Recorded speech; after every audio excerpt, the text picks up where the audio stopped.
4 balance armature dan dual dynamic driver. Semenarik dan sebanyak itu spesifikasi driver dari IAM yang satu ini. Nggak cuma itu, dia juga punya switch yang bikin bisa dituning dan harganya nggak sampai 600.000.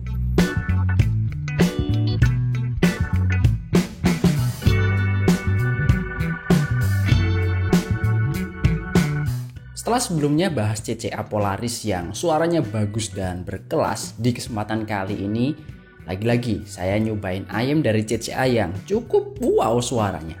Ini namanya CCA Rhapsody. Ya udah, nggak usah lama-lama, kita awali dengan lihat paket penjualannya dulu. Boxnya lebih elegan dengan keseluruhan warna hitam dengan logo CCA di bagian depan sini. Terus ada stiker spesifikasi di bagian samping. Di dalam kita dapat kabel, dapat ear tips, IAM, dan switch selector. Dan tentu saja kualitasnya gratisan kaset. Sebenarnya nggak ada yang spesial dari packagingnya, tapi karena warnanya hitam jadi berasa ini adalah IAM yang kayak lebih eksklusif, lebih elegan secara packaging. Sementara itu untuk desain dan build quality, secara ukuran dia cukup gede dan panjang ya, nozzle-nya mirip kayak CCA Pianis. Faceplate-nya dari metal dengan tulisan Rhapsody dan aksen garis di sana. Finishingnya dark chrome yang cukup elegan, bodinya dari resin hitam transparan yang memperlihatkan komponen di dalamnya. Dan terlihat juga di sana ada kanal-kanal atau saluran dari driver menuju ke arah nozzle-nya. Secara build quality dia sangat solid dan gak ada kesan murahan, bahkan lebih terlihat premium dibandingkan sama SIMGOT IM6L yang harganya ya 1,6 jutaan. Terus untuk fitting, sayangnya karena bodinya dia cukup bulky dan nozzle-nya panjang, di kuping saya agak kurang nyaman, berasa kegedean aja. Feel-nya kayak pakai Truth Ear Zero Red kalau nggak salah, dan kalau pakai kabel 2 pin yang mana itu membuat dia sedikit lebih tinggi earhook-nya, jadi lebih nggak nyaman lagi. Oke, secara spesifikasi cukup impresif. Dia pakai 2x8 mm dynamic driver dan 2 pasang balance armature driver. Impedansinya di 15 sampai 20 ohm, sensitivitas di 102 dB, frekuensi responnya 20 sampai 40.000 Hz, konektornya 0,75 mm, 2 pin QDC. Saya bilang tadi 2 pasang BA, bukan 4 BA. Karena secara bentuk driver 31726 itu adalah 2 BA driver yang keluar di satu lubang atau satu bor yang sama. Dan dual dynamic drivernya pun juga berbeda dengan kebanyakan IAM yang berada dalam susunan berhadapan atau sering disebut sebagai isobarik.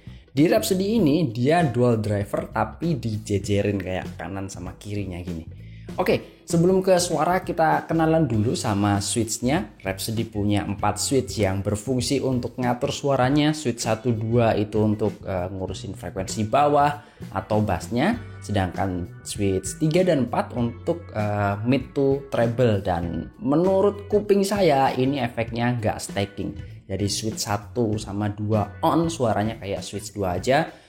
Begitu juga switch 3 dan 4 yang on kayak switch 4 aja yang on. Walau begitu, semuanya berasa dampaknya. Ketika switch 1 dinyalain, bassnya akan sedikit keangkat. Switch 2 dinyalain, dia lebih kebus lagi dan lebih nampol lagi. Terus switch 3 di on kan, vokal jadi lebih clear dan open. Switch 4 on, lebih kebus lagi dan efek teknis atau setidaknya clarity yang paling jelas, dia lebih naik lagi di sini. Oke, disclaimer dulu seperti biasa, saya dengerin cukup random dari pop, rock, terus Indo, band-band Indo, Jepang jadul, dangdut koplo, murotal, dan kadang juga dengerin podcast.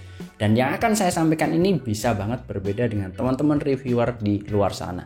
Dan untuk tes kali ini saya pakai kabel dari Moondrop Line T, ear tipsnya HT08.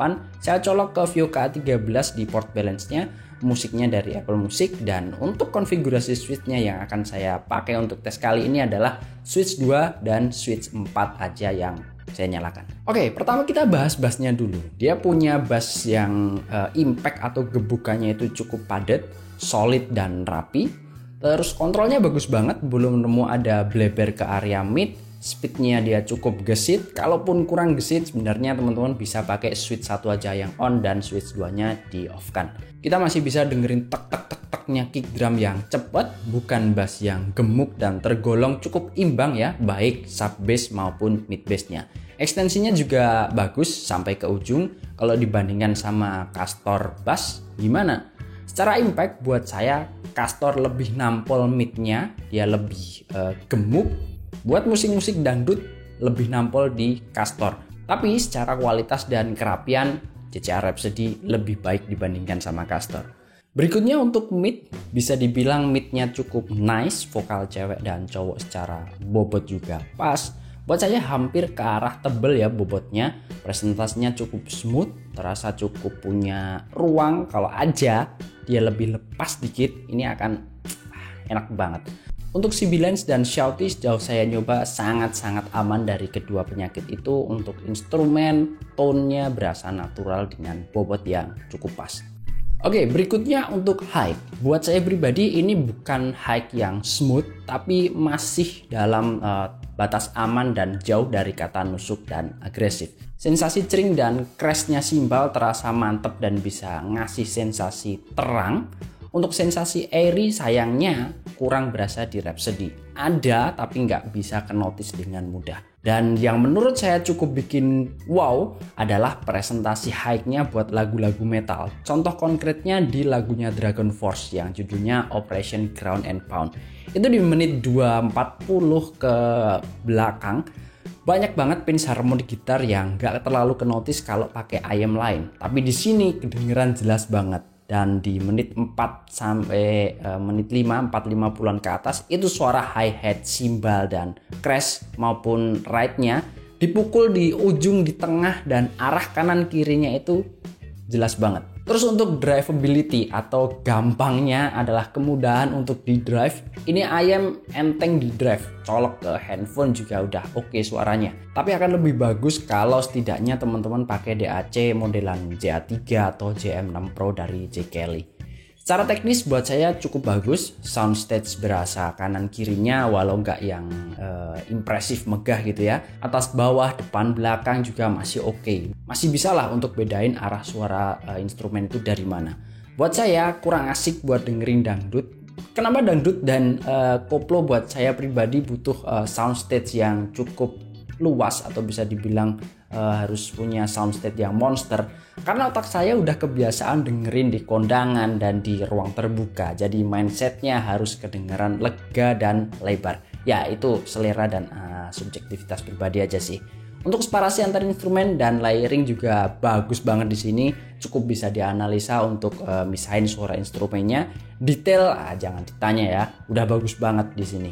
Tapi secara resolusi entah kenapa saya masih berasa kurang greget untuk si CCA Rhapsody ini. Kesimpulannya gimana? Secara harga ini bagus banget. Nggak sampai 600.000 tapi suaranya udah semewah dan sebagus ini. Memang belum sampai kualitasnya kalau suruh bersaing head to head sama IM macam EM6L. Tapi setidaknya buat yang pengen ngerasain arah tuningan dan kualitas teknis IM sejutaan, mungkin ini versi light-nya. Ya bisa dibilang kayak gitu.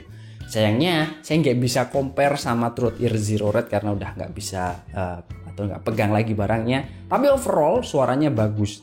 Teknikalitasnya udah mantep banget di CCA Rhapsody ini. PR paling ya buat Rhapsody adalah kabel dan ear tips. Dan juga ini bukan buat semua orang karena ukurannya juga cukup bulky dan bisa bikin pegel kalau dipakai dalam waktu yang lama. Jadi segitu dulu aja buat review dan impresi singkat dari CCA Rhapsody. Thanks buat yang udah nonton sampai akhir. Like kalau teman-teman suka dan feel free aja buat subscribe. Seperti biasa, kita ketemu di video berikutnya.